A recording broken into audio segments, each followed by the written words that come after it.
깊이 있는 시선으로 오늘을 바라보는 뉴스퍼레이드 문을 엽니다. 오늘의 주요 뉴스 보시겠습니다. 22대 총선이 내일로 다가오면서 여야가 막판 표심잡기에 총력을 다하는 모습입니다. 국민의힘 한동훈 위원장은 오늘 밤 서울 청계광장에서 공식 선거운동을 마무리할 예정입니다. 민주당 이재명 대표는 오늘 대장동 재판에 출석합니다. 이 대표는 재판을 마친 뒤 대통령실 인근 용산역 광장에서 마지막 선거운동에 나섭니다. 의료계가 총선 직후 의대 증원 관련 합동 기자회견을 예고했지만 정공희 대표는 합의한 적 없다고 반박하는 등 의료계 내부 혼선이 일고 있습니다. 정부는 의대 증원 1년 유예론에 대해서 검토한 바 없다면서도 의료계와 논의는 계속할 뜻을 밝혔습니다. 북미 대륙에서 7년 만에 태양의 달에 완전히 가려지는 개기 일식이 관측됐습니다. 대낮에도 하늘이 깜깜해지는 장관은 멕시코와 미국 등에서 관측됐는데 약 500만 명이 몰린 것으로 추정됐습니다. 저희는 잠시 뒤에 돌아오겠습니다.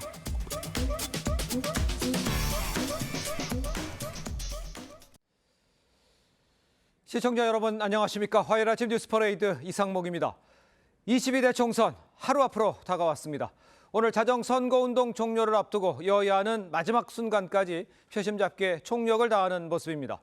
먼저 국민의힘 한동훈 비상대책위원장 오늘 밤 서울 청계광장에서 마지막 유세를 펼칠 예정입니다. 첫 소식 이태희 기자입니다.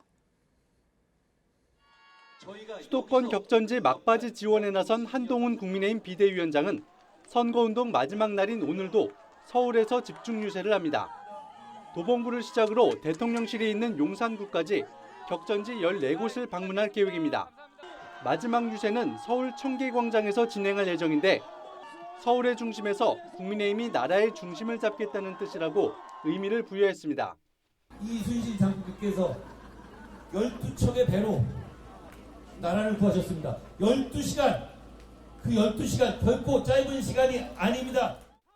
한 위원장은 마지막 유세에서도 더불어민주당과 조국혁신당을 범죄자 연대로 규정하고 이들을 심판해야 한다는 메시지를 꺼낼 것으로 전망됩니다. 특히 범야권이 개헌 저지선인 200석을 달성하면 이재명 조국 대표가 셀프 사면에 나설 거라며 투표로 이를 막아줄 것을 호소하고 있습니다. 200석 가지고 개헌해서 국회에서 사면권 행사하도록 하고 그래서 이재명 대표나 조국 대표 자기 죄를 스스로 사면할 겁니다. 한 위원장이 최종 유세지로 청계광장을 선택한 것은 총선 최대 격전지로 꼽히는 서울 유권자 표심에 호소하려는 전략으로 풀이됩니다. TV조선 이태희입니다.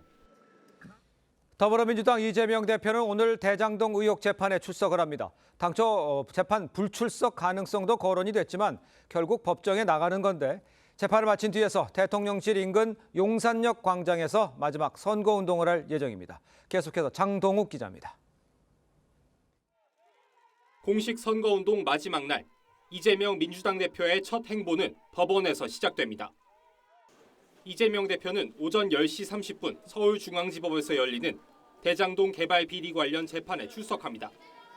공식 선거운동 기간 13일 가운데 3일 동안 재판에 나가는 건데 당초 불출석을 시사하기도 했습니다. 제가 내일은 재판을 안 가고 거기도 한번 가볼까 이런 고민을 하고 있습니다. 하지만 재판 전 법원 앞에서 기자회견을 연 뒤 재판 출석 의사를 밝혔습니다. 앞서 이 대표는 지난달 대장동 재판에 지각하거나 불출석해 재판부가 강제 구인 가능성까지 경고한 상황이었습니다. 이 대표는 재판이 끝난 뒤 서울 용산역 광장으로 이동해 마지막 선거운동을 할 예정입니다. 어제도 초박빙 지역으로 꼽은 서울 동작을 등 수도권 8곳을 돌며 유세를 벌였습니다. 재판 쫓아다니랴, 지역구 선거운동하랴, 여기 동작을 6번째인가 7번째인가 다녀야죠. 힘들어요. 대통령실 인근인 용산역 광장은 민주당이 정권 심판로를 강조하며 공식 선거운동 출정식을 한 곳입니다. TV조선 장동우입니다. 자, 이렇게 사전투표가 마무리되고 이제 본투표를 앞둔 지금 여야는 이번 선거 판세를 어떻게 보고 있는지 궁금합니다. 여야 모두 일단 박빙 지역을 50에서 60곳 정도로 보고 있고 또 이 지역의 승부가 결국 최종 결과를 가를 것이다. 이렇게 예측을 하고 있습니다. 자, 그런데 전체 판세를 설명하는 여야 간에는 묘한 차이도 감지가 됩니다. 어디가 차이가 나는지 신유만 기자가 설명하겠습니다. 민주당은 151석 플러스 알파를 예상합니다. 지난달 제시했던 목표치와 크게 달라지지 않은 겁니다. 일부 후보들의 논란이 있긴 하지만 정권 심판론에 영향을 줄 정도는 아니라는 게 민주당의 판단입니다. 역대 총선 가운데 가장 높은 사전투표율 역시 유리한 요인이라고 분석하고 있습니다. 국민의힘은 공식적으로는 예상 의석수를 밝히지 않고 있지만 내부적으로는 지역구와 비례 의석을 합해 120석 안팎을 예상하고 있습니다. 지난달 개헌 저지선인 100석도 쉽지 않을 것이라고 했던 데에서 상향 조정한 겁니다. 주요 지지층인 60대 이상의 여론조사 응답보다 실제 투표율이 높다고 보고 있고 민주당 후보들의 논란 등 야당발 악재가 영향을 줬다고 판단하고 있습니다. 여야는 결국 여론조사로 예측할 수 없는 박빙 지역구의 승부가 최종 결과를 가를 것으로 보고 있습니다. 민주당은 여당 텃밭으로 꼽히는 부울경 지역에서, 국민의힘은 야당 강세인 수도권 지역에서 지지층 결집이 일어나고 있다고 주장했습니다. 부울경 같은 경우에는요, 국정 운영에 대한 이 어떤 부정 의식이 아주 높습니다. 사회 민주층도 결집해서 투표에 나올 수 있다. 민주당 강세 지역이었던 도봉, 강동, 양천, 서대문 지역 등에서도 저희 국민의힘의 지지세가 확대되고 있다는. 민주당은 박빙 지역을 50여 곳으로, 국민의힘은 기존 55곳에서 60곳 이상으로 올려잡았습니다. TV조선 신유만입니다. 대한의사협회가 총선 이후 의료계 단체 합동 기자회견을 예고했는데 정공의 협의회 비상대책위원장은 합동 브리핑에 합의한 적 없다고 부인했습니다. 의료계 내부가 여전히 삐걱대는 모습인데 정부까지 의대 증원 1년 유예론에 대해 검토한 적이 없다고 선을 그어 양측이 넘어야 할 산이 여전히 많아 보입니다. 김창섭 기자의 보도입니다.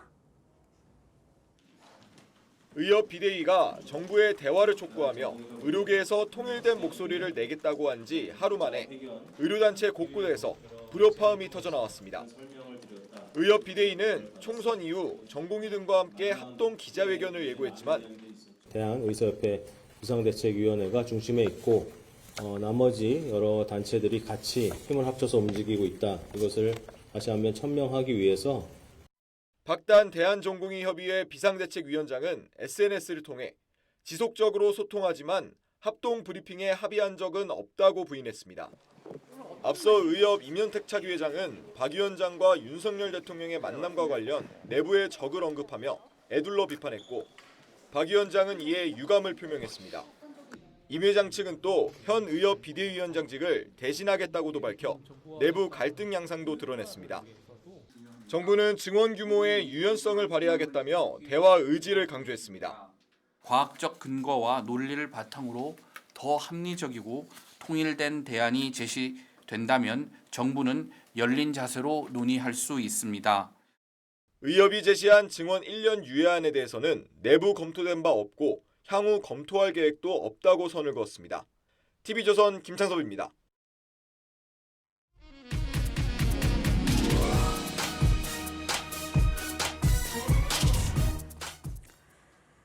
22대 총선 이제 정말 하루 앞으로 다가왔습니다. 사전투표율이 역대 총선 중에 최고치를 기록하면서 뜨거운 투표 열기가 본투표로도 이어질지 관심이 쏠리고 있는데요. 여야는 격전지에서 막판 치열한 유세전을 펼쳤습니다. 먼저 국민의힘 한동훈 위원장의 모습 보고 패널들과 자세한 이야기 나눠보겠습니다.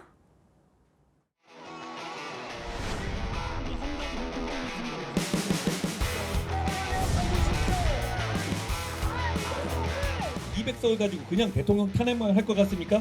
아닙니다. 대한민국을 바꿀 겁니다. 개헌해서 국회에서 사면권 행사하도록 하고 이재명 대표나 조국 대표 자기 죄를 스스로 사면할 겁니다. 지금 이분들이 김준혁 후보나 양문석 후보에 대해서 하는 태도를 보십시오. 여러분의 얘기를 전혀 신경 쓰지 않습니다. 그냥 밀어붙입니다. 저희는 일하는 척 하지 않겠습니다. 저희는 소고기 먹고 삼겹살 먹은 척 하지 않겠습니다. 검사인 척 하지 않겠습니다. 네, 한동훈 위원장 어제 수도권 격전지 유세장에서 일하는 척 하지 않겠다. 소고기 먹고 삼겹살 먹은 척하지 않겠다라면서 이재명 대표를 정조준한 발언들 이어갔습니다. 김상희 평론가께 여쭤볼게요. 어떻게 들으셨나요? 그러니까 이제 그 민주당도 국민들이 볼 때는 심판을 받을 만한 대목이 상당히 많이 있죠. 그래서 그런 부분을 좀 부각시켜가지고 이것이 정권 심판 이 분위기보다 훨씬 더 심각한 거다 이런 얘기를 지금 하고 싶어서 계속 강조를 하는 건데요. 근데 문제는 지금 국민들은 그 사는 민생이나 여러 가지에서 어려움을 많이 느끼기 때문에 현 정권의 어떤 태도 이것에 큰 문제가 있다. 이것을 먼저 바꿔야 된다. 이렇게 생각을 하는 겁니다. 그래서 본인들이 뭘 좀 어떻게 잘하겠다. 그리고 그동안은 어떻게 좀 잘못된 걸 어떻게 바꾸겠다. 이런 얘기를 해주기를 바라는데 이재명 대표 심판론을 이야기하면 국민들은 지금은 그래도 정권 심판을 우선시하고 그다음에 이재명 대표를 심판하는 게 맞지 않나 이렇게 좀 생각할 것 같습니다. 그래서 한동훈 대표가 이재명 대표를 겨냥하는 거는 이해는 되지만 지금 이 우선순위, 어디를 먼저 심판할지에 대한 우선순위를 네. 어떻게 바꿀지를 좀 더 고려해가지고 발언들을 좀 전략적으로 할 필요는 있겠다. 지금은 별로 그렇게 전략이 잘 먹히는 방식의 비판은 아니다. 이런 생각이 좀 듭니다. 알겠습니다. 자, 이런 상황에 이제 어제 이 대표 지역구 계양을이죠. 이 방문하기도 했었습니다. 한 위원장이요. 한 위원장이 저 식당에도 갔었잖아요. 그 삼겹살 소고기 논란이 있던 그 식당에도 갔었습니다. 그 상황은 어떻게 보셨습니까? 그 식당이 이제 한우 전문점인데 네. 거기에 가서 한우를 먹고 나서 사실은 삼겹살을 먹었다, 뭐 사르르 녹는 맛, 뭐 이런 이제 그 SNS에 올린 거 아니겠습니까? 그렇습니다. 어찌 보면 뭐 별거 아닌 것처럼 느껴지지만 예. 그게 이제 이재명 대표의 그간의 여러 가지의 발언 논란 뭐 이런 것들을 함축하는 의미도 담고 있고 네. 또 선거 막판에 새롭게 떠오른 그 뉴스잖아요. 예. 그래서 아마 이 부분을 이제 막판 선거 운동의 쟁점으로 끌고 가고 싶어하는 국민의힘의 그 전략으로 보입니다. 저는 뭐 이제 저 부분과 관련해서 뭐 꼭 저렇게까지 식당까지 가야 되느냐 이제 얘기를 하는 사람도 있을 수 있지만 네. 사실 계양을의 이 저런 정도의 그 큰 식당이 그렇게 많지는 않다고 원희룡 후보가 그러더라고요. 그러니까요. 그러니까 뭐 저기에서 먼저 인용한 그 전 혁신위원장 같은 경우도 그 저곳에서 식사를 했다고 하니까 뭐 이런저런 그 퍼포먼스로서 뭐 그렇게 부적절한 건 아니다 이렇게 생각합니다. 알겠습니다. 네, 한동훈 위원장 오늘 청계광장에서 마지막 유세를 갖고요. 공식 선거운동을 마무리할 예정입니다. 마지막 유세 장소로 청계광장을 택한 것, 거기에도 의미가 있을 것 같고요. 그간의 행보들도 평가를 해주신다면 어떨까요? 그렇죠. 일단 한동훈 비대위원장이 오늘 마지막으로 이제 서울 청계광장에서 지지층 결집 호소할 것으로 예상이 되는데요. 예. 아무래도 수도권 표심, 특히 서울 지역에서의 표심에 집중을 하겠다라는 전략으로 봐야 될 것 같습니다. 이번 선거는 한동훈 비대위원장이나 뭐 이재명 대표나 다 공이 일단 접전지에서 어느 당이 더 많은 승리를 하느냐에 따라서 총선 결과가 바뀔 수 있겠다 이런 전망이 많거든요. 예. 특히나 이 접전지가 수도권 또 서울 지역 한강벨트에도 많이 있기 때문에요. 그런 부분들을 고려해서 한동훈 비대위원장이 청계광장을 마지막 유세지로 이제 정한 것으로 봐야 될 것 같습니다. 그러나 이제 앞서 이제 김상희 평론가님도 말씀 주셨지만 그동안 이제 한동훈 비대위원장이 보여줘 왔던 그러니까 야당의 정권 심판론에 대응하는 2조 심판론이 과연 국민들 그리고 이제 서울 지역에 계시는 중도층 국민들에게 얼마나 공감을 얻을 수 있을지 이 부분은 좀 지켜봐야 될 것으로 보입니다. 알겠습니다. 지금 장현주 변호사께서 마지막에 언급을 하셨습니다만 2조 심판이 과연 중도층에게 영향을 어느 정도 미쳤는지 지켜봐야겠다. 이렇게 얘기를 해주셨거든요. 백성문 네. 변호사는 저 2조 심판에 대해서는 어떻게 생각하십니까? 뭐 지금 뭐 일부 여당 내에서도 그런 우려의 목소리가 나온다고 하는데 저는 개인적으로는 결과론적인 얘기라고 생각을 하고요. 그렇습니까? 일단 한동훈 위원장이 국민의힘이 가장 어려울 때 등판을 해서 중간에 굉장히 높은 지지율과 국민적 관심을 받아오지 않았습니까? 네. 근데 사실 지금 현재 뭐 선거 마지막으로 이렇게 다가오면서 지지율이 요동치거나 뭔가 국민의힘 쪽에 부정적인 여론조사들이 나올 때는 대부분 지금 현 대통령실에서 뭔가 문제가 발생한 것들이었습니다. 예를 들어서 황상무 수석 문제나 그렇죠. 그리고 뭐 최근에 이종섭 호주 대사 문제나 그리고 뭐 소위 대파 논란, 그다음에 아직까지 해결되지 않고 있는 의대 정원 관련된 문제, 이제 이런 부분들이 나오는 상황에서 국정 심판, 그러니까 정권 심판론과 국정 안정론으로 이 선거 구도를 끌고 갈 수가 없는 상황이었다 저는 개인적으로 좀 생각이 들고. 예. 이거는 뭐 한동훈 위원장이 무언가를 잘못해서 이렇게 됐다라고 보기보다는 제가 말씀드렸던 것처럼 외부의 환경의 문제가 좀 있었던 것 같고 네. 두 번째는 좀 하나 아쉬운 거는 이번 선거 내내 너무 한동훈 위원장만 보였다는 부분은 좀 아쉽다. 하지만 2조 심판론이 문제다라는 거는 어찌 보면 지금 약간 결과론적인 얘기가 아닌가 싶습니다. 알겠습니다. 어떤 결과에 따라서 이제 상황이 바뀔 수 있겠죠. 자, 이런 가운데요. 국민의힘 내에서 한동훈 위원장의 역할은 총선까지 해야 한다. 이런 목소리가 공개적으로 나왔습니다. 김성태 서울 권역 이 공동선대위원장의 발언입니다. 선거 임박한 시기에 이런 목소리가 왜 나왔는지, 이게 선거 결과가 나온 다음에 나올 문제인데 왜 이렇게 일찍 나왔는지, 이건 어떻게 해석을 할 수가 있을까요? 제가 볼 때는 뭐 질문이 있었으니까 뭐 그렇겠진 일단 하겠죠. 답을 한 것 같고요. 예.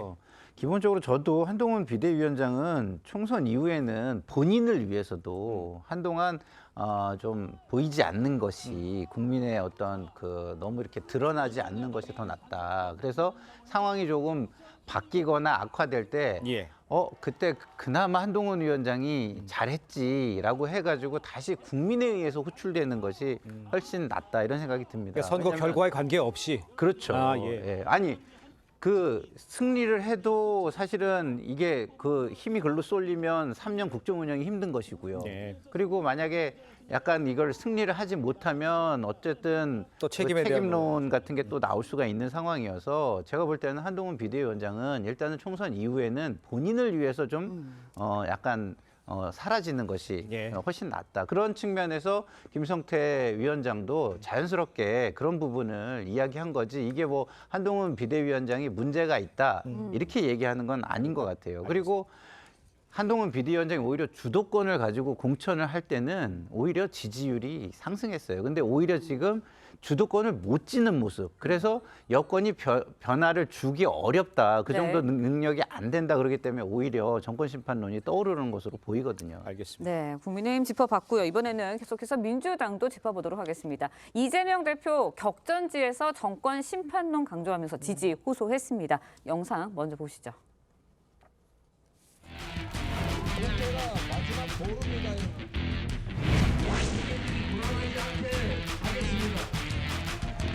나경원 후보가 이 정권 추범에 큰 역할을 했고 이 정권의 주축 중에 하나이기 때문에 반드시 지난 2년간의 실정에 대해서 책임을 물어야 된다.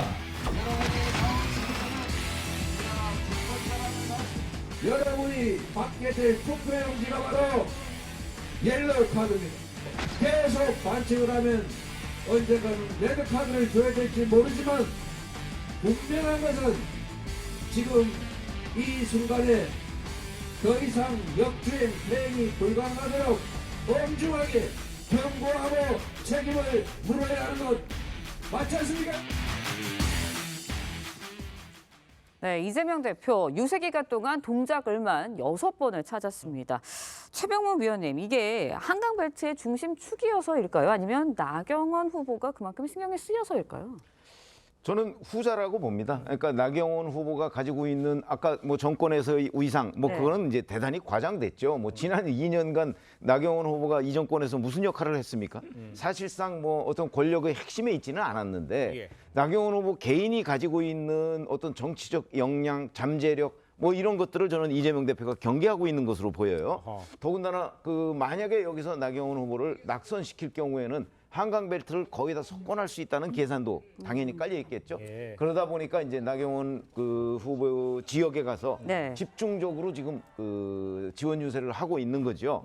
뭐 그 결과가 어떻게 나올지는 모르겠으나 적어도 나경원 후보로서는 상당히 어떤 힘에 붙이는 마치 뭐 한 2대1 정도의 싸움을 벌이고 있는 것 같은 느낌을 받게 될 것이다 이런 생각이 듭니다. 예, 알겠습니다. 이재명 대표가요, 지금 뭐 계속 유세에서도 말씀을 했지만 이 옐로 카드 경고가 누적되면 레드 카드를 줘야 한다, 줘야 될지도 모른다 이렇게 말을 했습니다. 그러니까 일각에서 탄핵을 시사한 발언 아니냐 이런 해석도 나오고 있고 또 실제로 그렇게 해석될 수 있는 발언이 있었어요. 이건 어떤 식으로 해석을 해야 됩니까? 사실 지금 여러 해석은 나올 수 있을 것 같기는 한데요. 저는 뭐 직접적으로 탄핵을 시사했다라고 보기에는 좀 어렵다라고 생각합니다.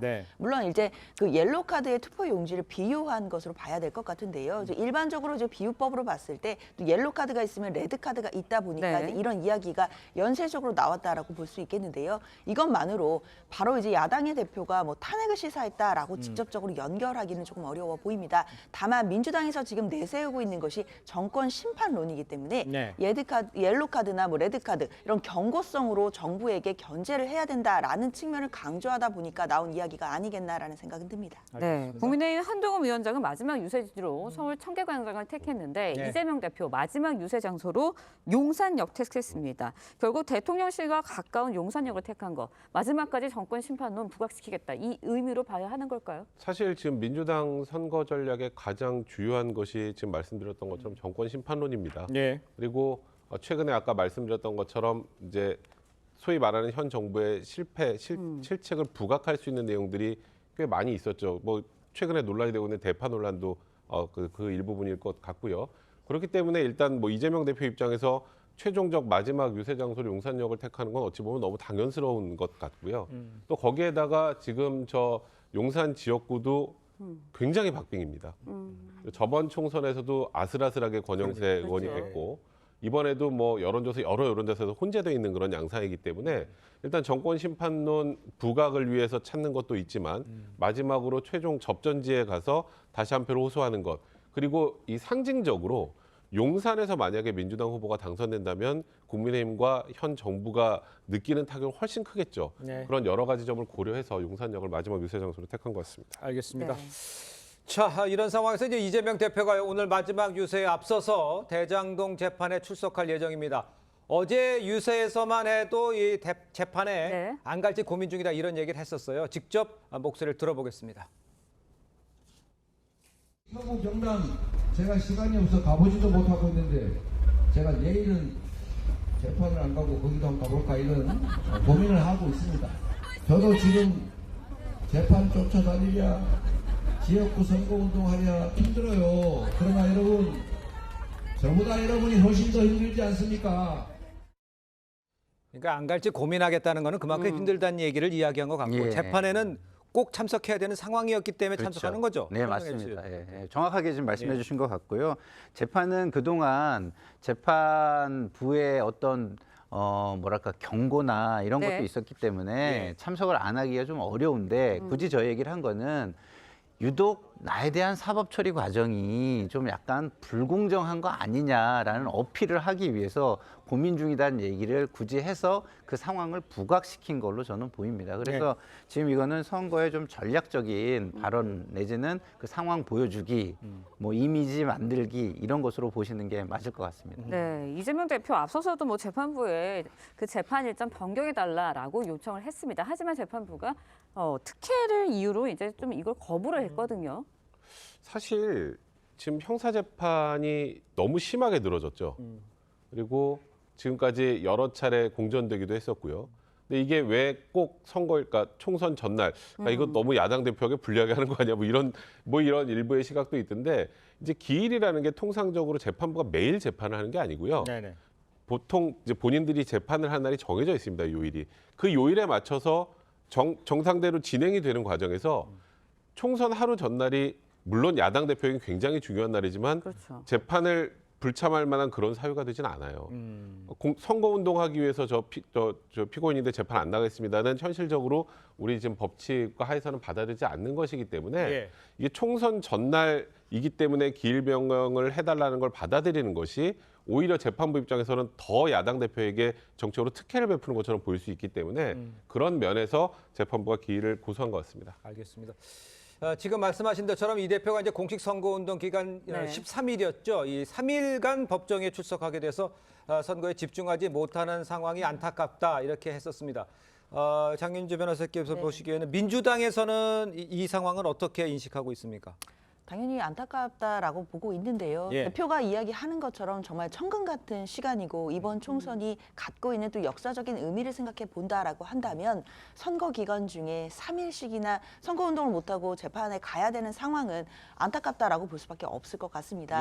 그러나 이 부분은 사실 당 내부에서는 전략적으로 다 예상이 되어 있었던 부분이었거든요. 재판을 받게 되는 것이 갑작스럽게 결정된 것이 아니라 작년부터 다 예견돼 왔던 일들이기 때문에 총선 과정에서 대해서는 또 전국적인 총선 판세와 그리고 이재명 대표의 지역구에서 유세 이런 일정에 크게 지장이 없도록 전략적으로 대비를 해왔기 때문에 물론 아쉬운 부분들은 있지만 총선의 큰 흐름에는 영향을 미치지 않도록 당에서는 준비를 하고 있다라고 말씀드려야겠습니다. 알겠습니다. 네. 자, 계속해서 문재인 전 대통령 이야기도 해보겠습니다. 어제 가덕도를 찾아서요. 민주당 후보 지원 유세를 재개를 했습니다. 전직 대통령으로서 적절치 못한 행보다 이런 비판 곳곳에서 나오고 있는데 노무현 전 대통령을 언급하면서 총선 지원 유세 재개를 하고 계속하고 있는 이런 모습이잖아요. 이거를 뭐 정치권 취재 오래 하셨는데 이런 경우가 있었나요, 진짜? 전직 대통령이 특정 정당 후보의 선거 지원을 한 경우는 없었죠. 이제 본인의 뭐 사저 같은 데에서 찾아오는 후보들을 만나고 하는 경우는 뭐 많이 있습니다. 그러나 직접 유세 현장에 나서는 경우는 없었기 때문에 문재인 전 대통령의 행보가 이례적이다. 그것도 선거 막판에 지금 저런 행동을 하고 있는 거 아닙니까? 그렇습니다. 그렇기 때문에 저 부분은 아마 충분히 앞으로 여러 가지의 비판적 요소들에 대해서 문재인 전 대통령이 감당해야 할 부분이라고 생각을 하고요. 자, 만약에 이제 선거 후에 이렇게 되면 문재인 전 대통령을 이제 정치적인 일종의 뭐 상수로서 늘 이제 고려를 해야 되는 게 기자들 생각일 거예요.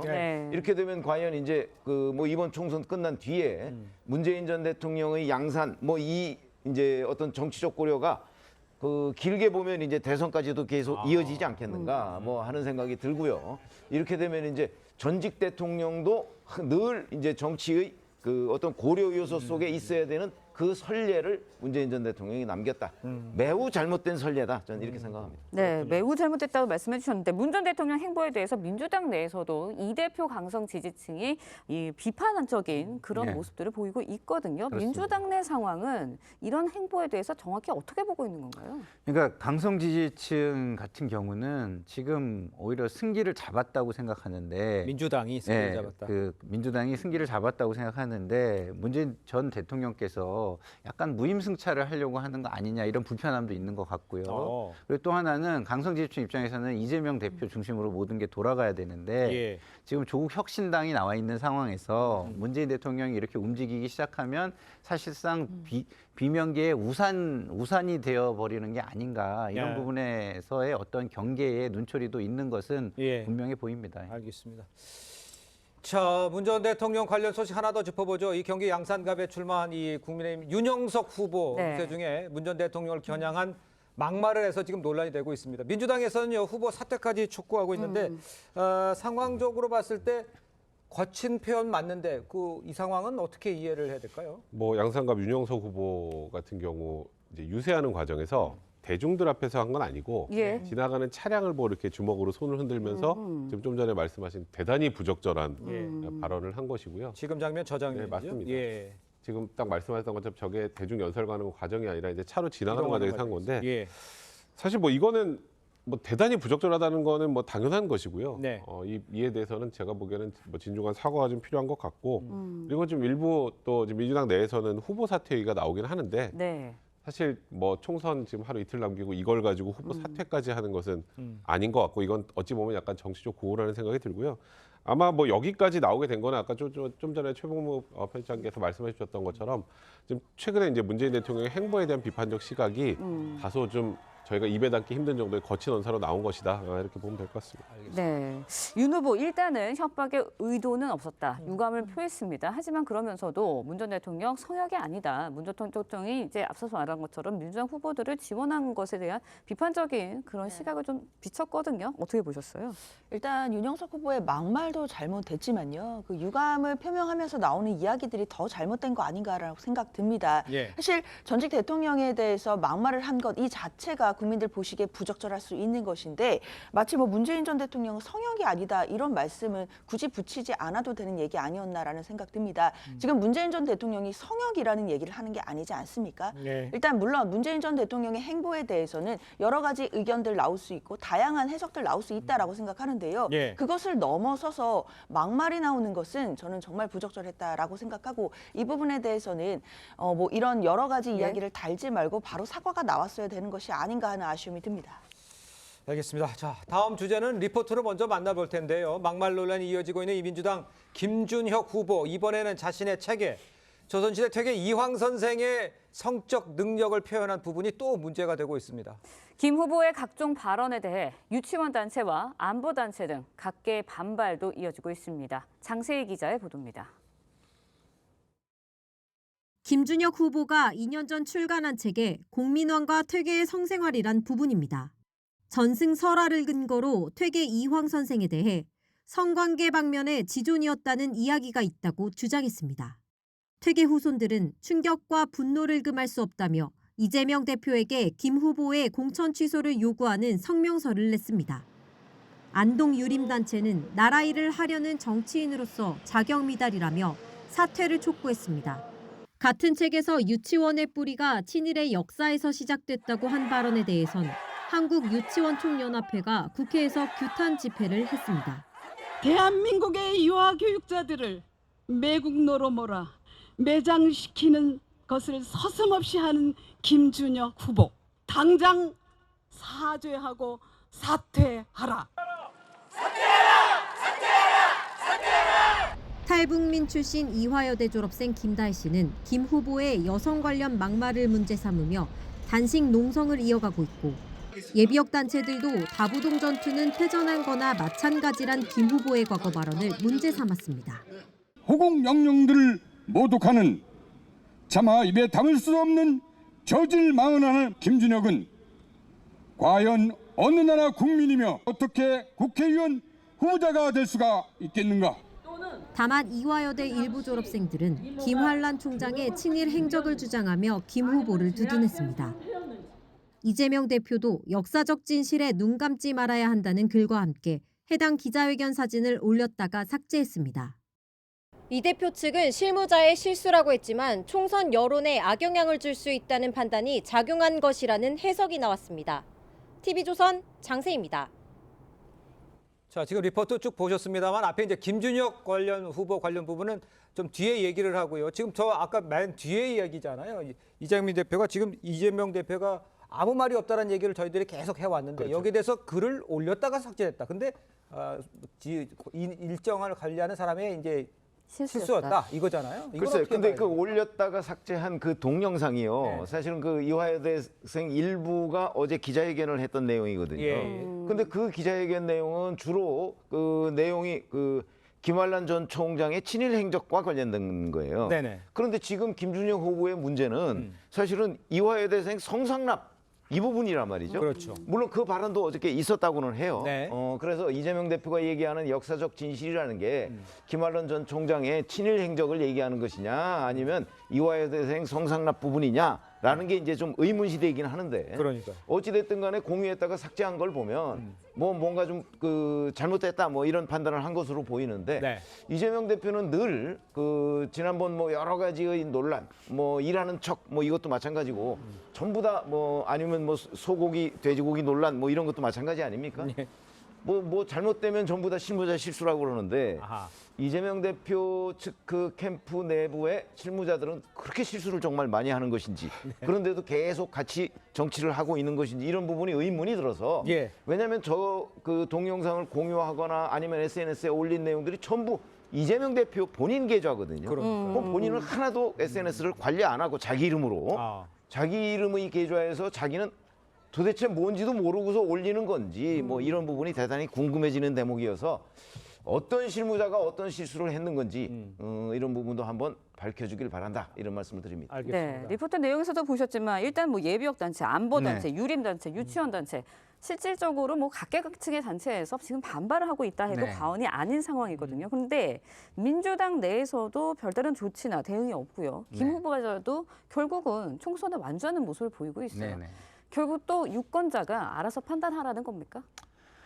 일단은 뭐 문제가 많다고 생각은 당연하는 것 같고요. 근데 이제 이게 총선 상황이고 그거보다 더 큰 총선 큰 판의 문제를 고민을 하다 보니까 이 부분을 빠르게 대응하지 못하는 것 같습니다. 근데 저는 뭐 개인적으로는 그럼에도 불구하고 조금 손해를 보는 모습이 궁극적으로는 그 더 큰 이익을 가져온다고 생각하기 때문에 빠르게 제명을 하는 게 저는 더 낫다고 생각하는데요. 어쨌든 그 당 전체의 다른 부분까지 다 책임지는 사람은 이것저것 고려할 게 좀 많지 않나 뭐 이런 생각, 안타까움, 아쉬움 이런 게 있습니다. 그 김준혁 대표는요, 제가 볼 때 좀 전에 뭐 그 한 분이 말씀을 하시더라고요. 나란 일을 하는 사람, 이게 굉장히 중요한 거예요. 예. 공직 후보기 때문에 이 모든 것들이 문제가 되는 겁니다. 공직을 할 사람은 국민에게 일단은 모범도 보여야 되고 예. 그래야 권위가 쓰고 그 어떤 행위나 발언에 네. 존중이 따라가게 되는 거거든요. 예. 그러니까 그런 것들을 만들어내기 굉장히 어려운 상황에 지금 직면해 있는데 공직 후보로서 적절하냐. 그렇다고 한다면 저런 얘기를 마음껏 할 수 있는 본인이 얘기하는 학자로 돌아가는 것이 더 맞지 않느냐. 예. 국민들은 이렇게 많이 생각을 할 것 같습니다. 아니 그러니까 이제 그 당에서는 뭐 네. 선거가 있기 때문에 지금은 시기가 아니다라고 얘기를 하고 있지만 장현재 변호사님께서 보시기에 적어도 저런 단체에 가서 직접 가서 사죄를 한다거나 뭐 이렇게 하면 이재명 대표가 여기에 대해서 뭐 어떻게 생각한다라든가 이렇게 언급을 해줘야 될 문제지 지금 상황에서 뭐 선거에 영향이 크게 없으니까 그냥 갈 수밖에 없는 이게 말이 됩니까?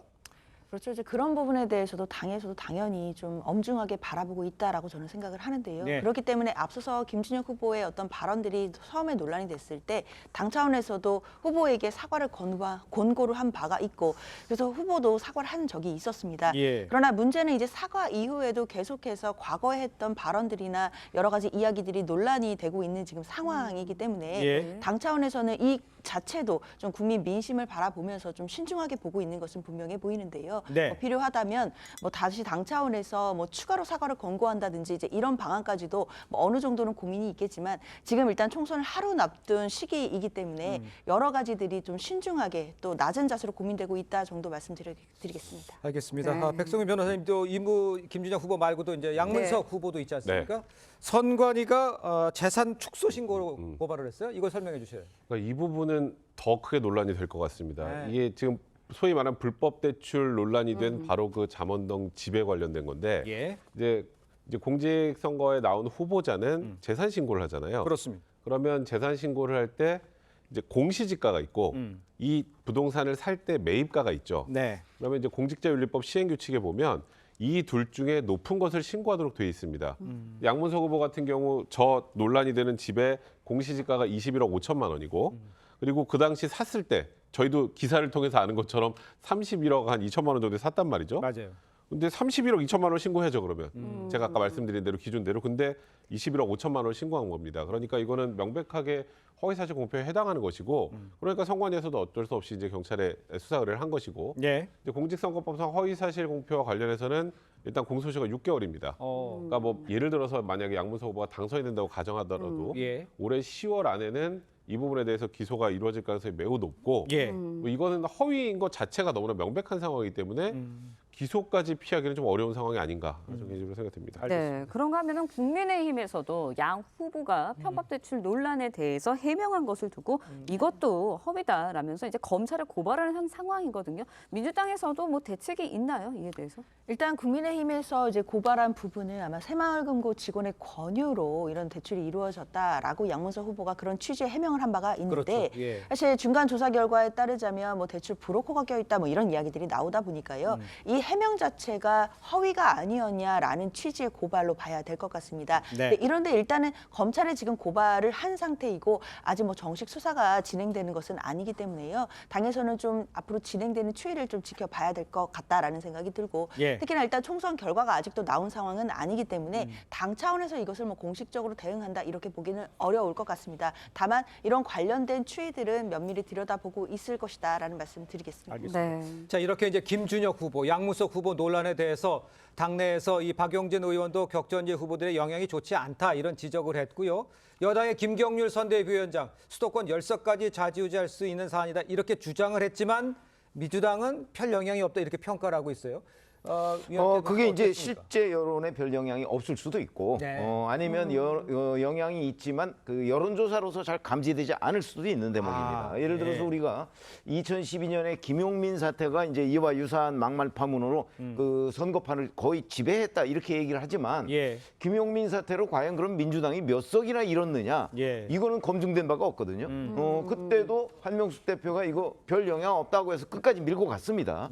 뭐 그래서 결국은 이제 그 당시 그 새누리당이 이제 뭐 과반을 차지하는 이런 결과를 낳았는데 이번 이 경우에도 지금 계속해서 한병도 전략기획위원장은 이개표를 영향이 없다고 주장을 하고 뭐 오늘도 그 공천 취소는 없을 것으로 보입니다. 그러니까 그대로 밀고 나가는 거죠. 밀고 나갈 경우 이제 내일 그 본투표가 진행이 되면 과연 그 결과가 어떻게 될까? 그 결과를 보고서 나중에 한번 판단을 해보면 어떨까 싶습니다. 저는 영향이 틀림없이 있을 것이다 이렇게 생각합니다. 네. 자, 더불어민주당 이재명 대표의 배우자 김혜경 씨가요, 공직선거법 위반 혐의 두 번째 재판에서 증인으로 나온 공익제보자 조명현 씨와 대면을 했습니다. 네, 조 씨는 김 씨 앞에서 사적 업무를 수행하는 사모님 팀으로 활동했다고 증언을 했는데요. 김 씨의 수행비서가 조 씨의 출근 첫날에 보낸 메시지도 공개됐습니다. 구자영 기자의 리포트 보시고 이야기 계속해서 이어가겠습니다. 이재명 대표의 아내 김혜경 씨가 변호사와 함께 법원 입구로 들어옵니다. 김 씨 측은 공익제보자 조명현 씨가 증인으로 나오는 것을 두고 우려를 나타냈습니다. 모 후보의 선거운동을 하고 있는 사람입니다. 선거운동으로 활용하려고 하지 않을까, 그것이 제일 크게 우려됩니다. 조 씨는 지연된 정의는 정의가 아니라면서 늦어지는 수사를 비판했습니다. 제가 제보했던 법인카드 횡령이나 아니면 관용차 무단 사용 등은 기소조차 아직 되지 않았습니다. 조 씨는 재판에서 김 씨의 수행비서 배모 씨가 사모님 모시는 일을 같이 하자고 했다며 자신들은 경기도청에서 사모님 팀으로 불렸다고 했습니다. 검찰은 이제부터 안 보이고 안 들리고 말 못하는 거 축하해요라고 배 씨가 조 씨에게 보낸 메시지를 공개했습니다. 조 씨는 과일과 세탁물 등을 공간에 배달했냐는 검찰의 질문에 네라고 답했습니다. 검찰은 집 앞에서 마주친 적도 있는데 김 씨가 이런 사실을 알고 있었냐고 물었고 조 씨는 당연히 알고 있었다고 답변했습니다. 김 씨 측 변호인은 공소 사실과 어떤 인과관계가 있느냐며 이의를 제기하기도 했습니다. 김 씨는 민주당 대선 후보 경선 기간에 서울의 모 음식점에서 당 관련 인사들에게 식사를 제공한 혐의로 기소됐습니다. 조 씨의 증언에 대해 김 씨는 별다른 말을 하지 않았습니다. TV조선 구자영입니다. 네, 전해드린 대로 김혜경 씨 공직선거법 위반 혐의 2차 공판에는 이 공익제보자 조명현 씨가 증인으로 나왔습니다. 조 씨의 증인이 김 씨 혐의 입증에는 어느 정도 영향을 줄까요? 사실 엄밀하게 말하면 다른 사건이죠. 지금 김혜경 씨가 지금 기소돼 있는 사건은 공직선거법상 기부행위 금지. 그럼 여기에서 본인은 김혜경 씨는 쉽게 말해서 나는 내 밥값 냈고 다른 사람이 낸 건 모른다 이거거든요. 근데 여기에서 제일 중요한 거 그러면 배 씨가 이제 그 역할을 한 건데 그럼 배 씨가 그런 역할을 할 사람이었느냐 이걸 확인하기 위해서 사실 조모 씨가 어제 증인 신문에 이른 거고요. 보시면 뭐 사모님 팀 이제는 뭐 말도 못하고 뭐 듣지도 못하고 뭐 하는 뭐 역할 그리고 본인이 어떤 일을 했는지 그리고 뭐 과일 같은 거 아니면 음식 같은 거 본인이 법인카드를 꽂고 다 가져다 줬다라는 거 그리고 또 김혜경 씨를 직접 또 우연히 마주치기도 했기 때문에 우리들이 이런 일을 하는 걸 알고 있었다. 그러면 여기에서 유추해 보면 2021년 그 당시 기부 행위 금지 문제가 된 그 당시에도 배모 씨가 카드 결제를 해서 이렇게 진행하는 걸 충분히 알 수 있는 상황이었다. 이걸 간접적으로 입증하기 위함이고 저는 그런 면에서는 큰 의미가 있는 증인신문이 아니었나 생각이 듭니다. 네, 뭐 의미가 있는 증인신문이었다는 말씀해 주셨는데 김혜경 씨 측은 검찰이 조명현 씨에게 한 질문들이 공소 사실과 어떤 인과관계가 있냐 이러면서 이의를 제기했거든요. 구체적으로 김혜경 씨 측의 그 변론은 어떤 건가요? 그러니까 이제 앞서 말씀 주신 것처럼 이제 그 기소된 혐의 자체가 공직선거법상 기부 행위거든요. 그런데 이제 검찰이 어제 증인신문에서 했던 질문들은 뭐 구체적인 지시 내용이라든지 뭐 구체적으로 결제 방법이 어떻다든지 이제 이런 부분들이 반복적으로 질문이 되다 보니까 변호인 측에서는 과연 이것이 공소 사실과 직접적으로 어떤 관계가 있는지 입증 취지를 밝혀달라라는 이의를 제기한 것입니다. 그러니까 검찰로서야 뭐 여러 가지 증인신문들은 이 공소 사실을 유지하는 데 있어서 관련이 있다라는 취지의 주장을 하겠지만 또 당연히 변호인 측에서는 이 사건과 직접적으로 관련이 없는 부분이라면 입증 취지를 벗어난 것이기 때문에 불필요하게 재판관들 그리고 법원에게 좀 불필요한 심증을 줄 수 있다라는 측면에서 이의를 제기할 수밖에 없는 부분들이 있습니다. 그렇기 때문에 앞으로도 아마 이제 이런 부분에 있어서는 검찰과 변호인 측의 어떤 공방들은 계속될 것으로 보이고요. 일단 혐의는 공직선거법상의 기부행위이기 때문에 이 기부행위에 대해서 입증하는 것 이 부분에 검찰도 앞으로는 주력하지 않을까라는 생각 듭니다.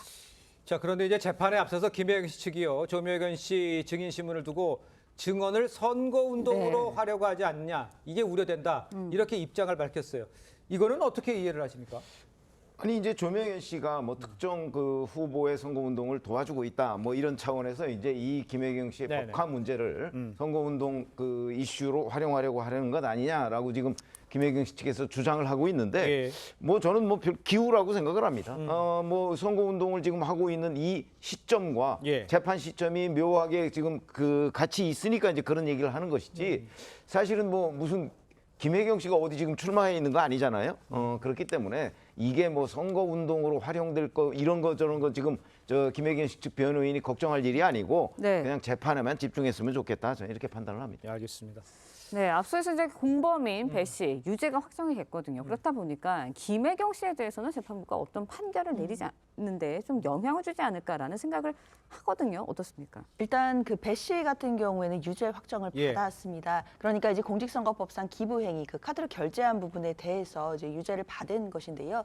그렇다고 하더라도 김혜경 그 배우자인 김혜경 씨가 과연 어떤 판결을 받게 될지는 결국 김혜경 씨가 그 부분에 대해서 알고 있었는지 또는 용인한 바가 있는지 뭐 승인을 했는지 이런 부분들을 검찰이 입증해내지 못한다라고 한다면 사실 혐의가 입증되기도 어려운 측면이 분명히 있습니다. 예. 그러니까 과연 검찰이 어떤 증거를 제시해서 과연 김혜경 씨가 이 결제 내용에 대해서 이 기부 행위에 대해서 용의를 했는지 관련성이 얼마큼 있는지 이 부분을 밝혀낼 수 있을지 이 부분을 좀 재판 과정에서 지켜보면 될 것 같습니다. 알겠습니다. 네. 자, 다음 소식도 짚어보겠습니다. 보수 변호사 단체가 조국 혁신당 비례대표 1번이죠. 박은정 후보의 남편인 이종근 변호사의 다단계 사기 사건 수임 네. 논란과 관련해서 고발에 나섰습니다.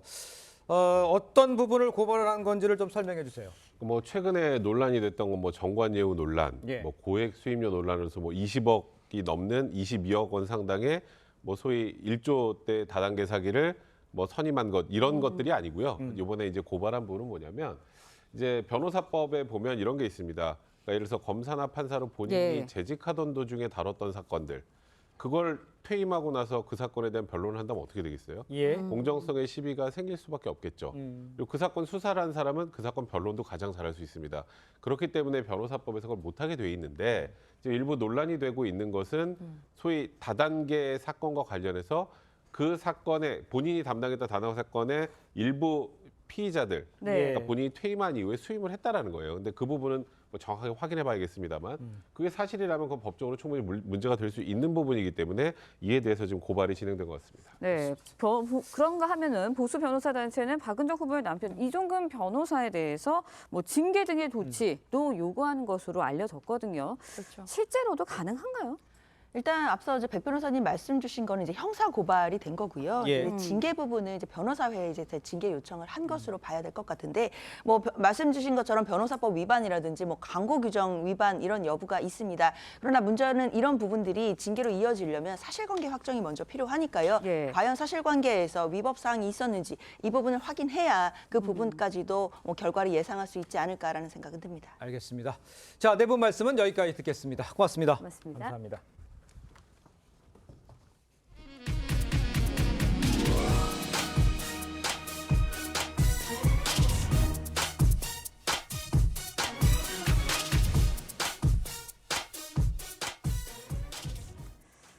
미주 대륙에서 7년 만에 개기 일식이 관측되면서 미국과 멕시코 등이 들썩였습니다. 태양이 달에 가리면서 대낮에 하늘이 깜깜해지는 장관이 만들어지자 탄성이 그치지 않았는데요. 관측 명소 일대에는 이를 보려는 관광객 수백만 명이 몰려들었습니다. 김지영 기자의 보도입니다.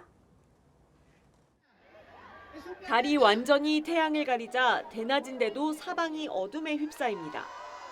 색안경 등을 동원해 개기일식을 지켜보던 구경꾼 입에선 감탄이 이어집니다.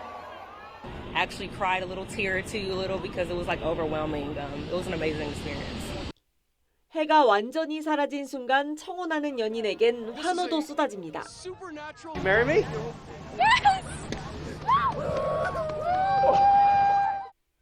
현지 시간 8일 멕시코 태평양 연안에서 시작된 개기일식이 미국을 대각선으로 가로질러 캐나다 일부 지역에서까지 관측됐습니다. 개기일식은 지구와 달, 태양의 위치가 일직선이 돼 달이 태양 전체를 가리는 현상입니다. 북미에서는 7년 만에 관측된 데다 다음 개기 일식은 20년 뒤에 예상돼 희귀한 우주쇼를 보기 위한 관광객이 몰렸습니다. 주요 관측 명소 일대 도로는 꽉 막혔고 개기 일식이 관측되는 경로를 따라 숙소도 동났습니다. 미 정부는 이번 개기 일식을 보러 약 500만 명이 해당 지역에 몰린 것으로 추정했는데 미국 내 경제 효과만 8조 원에 달한다는 분석도 나왔습니다. 미 항공우주국 나사는 개기 일식에 맞춰 태양물질 관측 로켓 3대를 발사했습니다. TV조선 김주영입니다.